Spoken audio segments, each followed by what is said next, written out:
Okay, so and one of the most interesting aspects of the project is the Heritage House, of course. Yep. And at the moment, it's got all these buildings added onto it, and you could call them various things, but they're not very attractive. Because it was about 2.5 years ago, I got a call from one of the directors in a panic, saying, I've got a planning problem. And I said, well, what's the planning problem? He said, no, it's urgent, you need to come. When do I need to come? You need to come tomorrow. So I got in my car and I turned up at Ryde. What I realised when I first got there was that there was a parcel of land here which was like a jewel. And they didn't know they had a jewel. And the jewel was the potential realisation of all their dreams for many, many years to come. It was the size of the land, shape of the land, how it oriented to the weather conditions, how it related to the community about, and its natural assets both in the green environment and the built environment.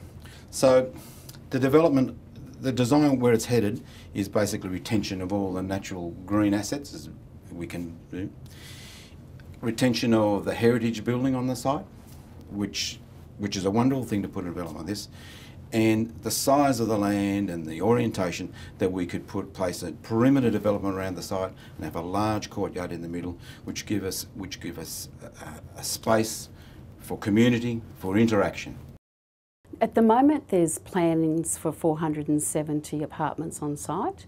We think that 5% of people might live on site. So if there's 47 apartments we might keep, about half those apartments we think might initially have people with disabilities living in those apartments. That could look like 40 to 60 people with disability living throughout the site in a population of maybe 600 plus people living on site. That's a pretty okay, reasonable number. And that could go higher just depending on the mix of people, their specific needs and the population that's living on site. That would be very similar to what might be happening in any community, in any suburb, and you just wouldn't normally know or have identified who the people with disabilities are. So, and we're pretty keen that it's actually consistent with any suburban community.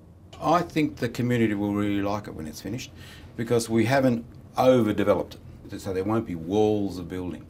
I don't like big long walls of building. They're inhospitable and unfriendly and people don't like them. So one of the dreams of most people is every front door looks different. And when you go in a lot of blocks of units, they aren't. Every front door looks the same, don't they?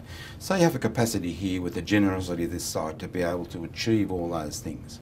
Very proud of it and very excited about the future and can't wait to see the difference that's going to make for people in terms of their everyday living circumstances, and the benefits to people will be amazing.